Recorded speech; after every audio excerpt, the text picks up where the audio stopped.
Fala, torcida vascaína, Felipe Tiru de volta na área, porque hoje tem jogo do Vascão. Pois é, hoje às 7 horas da noite, com transmissão do Sport TV para todo o Brasil, menos para o estado do Paraná, o Vasco vai até o Dorival de Brito enfrentar o Curitiba pela 11ª rodada do Campeonato Brasileiro da Série A. E parece ser um bom momento agora aqui para a gente fazer um balanço aí desse campeonato do Vasco até aqui, né? A gente ultrapassou aí a metade do primeiro turno do Campeonato Brasileiro, né? Foram 10 jogos até aqui, agora são mais 9 até o final do primeiro turno, que marca o meio do campeonato. Já se passaram, então, um quarto do campeonato aí, já dá para fazer um balanço de como o Vasco foi até aqui. E eu divido a campanha do Vasco até aqui em 3 blocos. Foram 4 jogos em que o Vasco tinha a obrigação de ganhar, 2 jogos onde a derrota do Vasco era esperada e 4 jogos onde aí sim o resultado era imprevisível, né? Quais foram esses 4 jogos que o Vasco tinha que ganhar? São aqueles jogos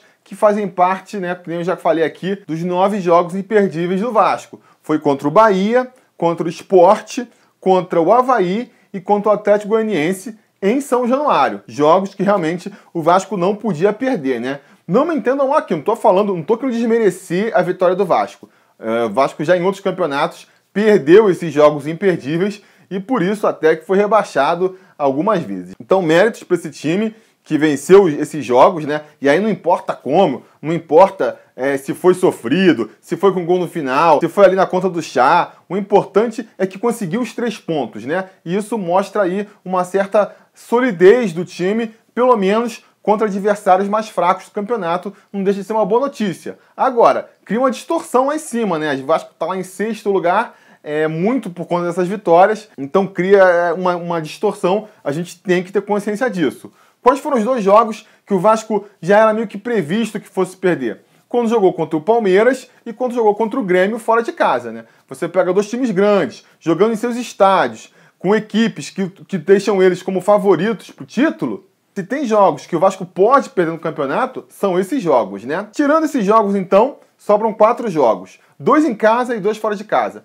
Contra o Fluminense e o Corinthians em São Januário e contra o Botafogo e a Chapecoense fora de casa. E o Vasco conseguiu uma vitória nesses 4 jogos. Então, se a gente for tirar aqueles jogos previsíveis, onde o Vasco fez o que se esperava dele, venceu os que a gente esperava que fosse vencer e perdeu os que a gente esperava que fosse perder, nos 4 jogos mais imprevisíveis, o aproveitamento do Vasco foi de 25%. Um aproveitamento relativamente baixo, né? E agora, do jogo de hoje aí até a final do turno, a maioria dos confrontos que a gente vai enfrentar vão ser jogos desse tipo. Jogos onde o resultado está completamente em aberto. Teoricamente, tem um jogo aí que a gente provavelmente vai perder, tem um jogo aí que a gente tem a obrigação de ganhar, mas mesmo esses jogos não são assim tão claros não, né? A gente vai ter mais um jogo aí que faz parte daqueles 9 jogos imperdíveis, mas dentro desses 9 jogos, talvez seja o jogo mais perdível desses 9 jogos imperdíveis, que vai ser contra o Atlético Paranaense em São Januário, né? É um jogo que a gente tem que ganhar, mas dentre todos os jogos que a gente tem que ganhar, esse talvez seja o que vai ser mais difícil pra gente. E um jogo que vai ter nesse primeiro turno, que teoricamente o Vasco perderia, vai ser contra o Atlético Mineiro lá em Minas Gerais.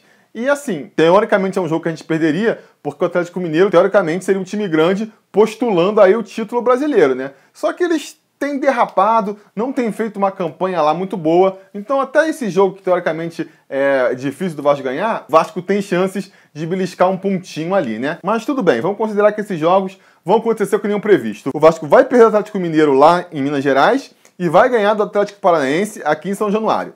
Beleza. Sobram então 7 jogos para o Vasco fazer. 7 jogos onde o resultado é mais imprevisível. Se a gente mantiver a mesma média, o mesmo aproveitamento que a gente teve com esses 4 jogos imprevisíveis até aqui, 25%, a gente faria 5 pontos nesses 21 pontos disputados, né? Mais os 3 que a gente ganharia do Atlético Paranaense, daria 8 pontos. Somado aos 15 que a gente tem agora, 23 pontos. 23 pontos no final do turno. Se você fizer uma campanha parecida no segundo turno, dá 46, que é ali a conta do chá, né? Pro Vasco se livrar do rebaixamento. Considerando, que a gente já falou aqui outras vezes, que o segundo turno vai ser mais duro para o Vasco do que foi o primeiro, é meio preocupante. O Vasco precisa melhorar esse aproveitamento aí nos jogos mais imprevisíveis, né? Para poder ter uma tranquilidade. Se melhorar um pouquinho, tem uma tranquilidade ali de terminar lá embaixo, mas sempre com uma distância ali da zona de rebaixamento.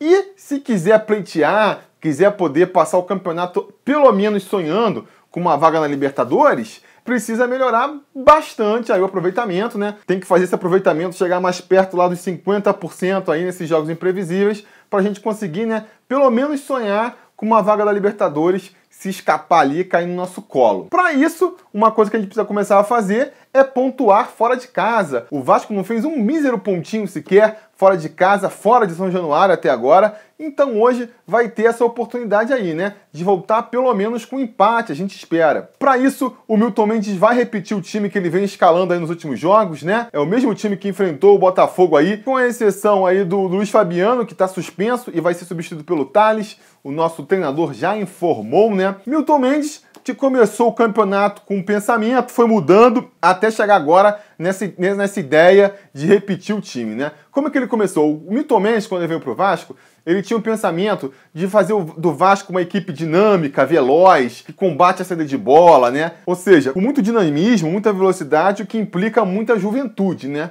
Só que rapidamente ele percebeu que isso ia ser complicado, porque o elenco do Vasco é um elenco envelhecido, né? Faltou ali o planejamento no começo do ano, acertar com um técnico que nem tinha chegado ainda, né? Para ajustar o elenco às pretensões do Milton Mendes. Ele até tentou rejuvenescer o time, mas qual é o problema do Vasco? O talento do Vasco tá nos jogadores mais velhos, né? É o Nenê, é o Luiz Fabiano, que o Vasco trouxe esse ano, a experiência do Andrezinho, um Wagner, que nem é tão velho assim, mas é um jogador mais lento. Esses caras são os mais talentosos do time, né? Você quer botar um time com mais vigor, com mais velocidade e apostar na juventude, você vai ter que puxar uma molecada que muitas vezes nem jogou uma Série A ainda, né? Um Pikachu, os moleques da base, o próprio Jean, são jogadores mais inexperientes em relação à Série A. Então, isso ficou claro nos primeiros jogos em que ele escalou um time um pouco mais jovem, como essa inexperiência pesou em alguns momentos. A partir daí, ele percebeu que para qualificar mais a equipe não ia ter jeito, ia ter que voltar com o Nenê pro time, né?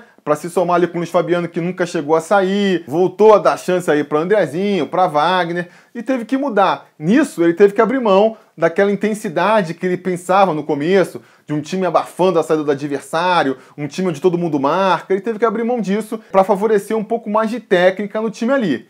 Ao abrir mão dessa pegada, enfraqueceu um pouco a defesa.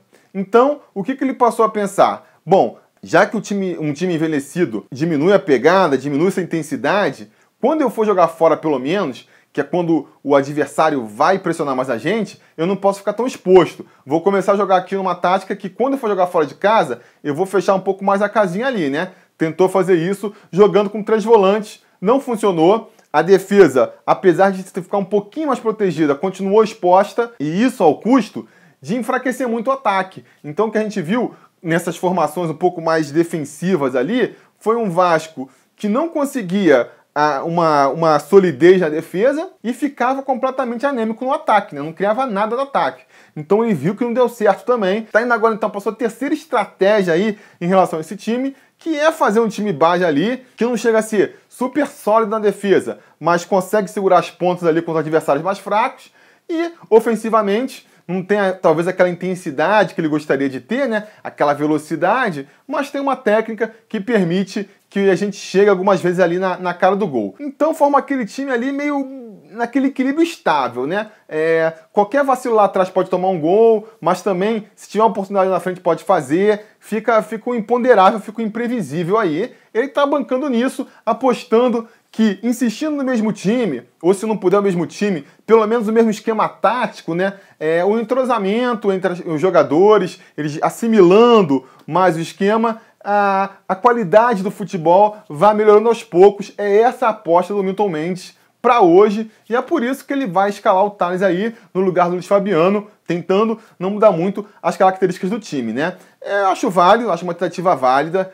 Eu lamento assim, porque já que o Luiz Fabiano não vai jogar, eu, particularmente, se fosse o técnico, eu substituiria ele por um jogador um pouco mais veloz para auxiliar a gente no contra-ataque aí, né? A gente tem Caio Monteiro, a gente tem Paulo Vitor, a gente tem Paulinho aí. Podia tentar um desses moleques aí velocistas para puxar um contra-ataque, para tentar, às vezes, numa escapulida, marcar um gol, mas não, ele vai apostar em insistir com o mesmo esquema tático, que nem eu falei, dá para entender também. E aí a solução fica sendo a expectativa fica sendo de que o gol vai sair numa bola parada, né? Num escanteio, numa falta cruzada na área. A gente tem a qualidade do Nenê para cruzar a bola aí e vai ter o Thales mais enfiado na área, jogador ali mais de ocupar espaço, tem uma boa finalização, né? Um bom cabeceio. Pode ser que o gol saia assim, né? Enfim, vamos ver o que o destino nos reserva para hoje, né? A minha expectativa vai ser que a gente consiga um primeiro ponto fora de casa, se não for a vitória ainda, pelo menos um empatezinho. Vou apostar que vai ser 1-1 o jogo, o Nenê vai fazer o gol do Vasco, essa é a minha aposta para hoje.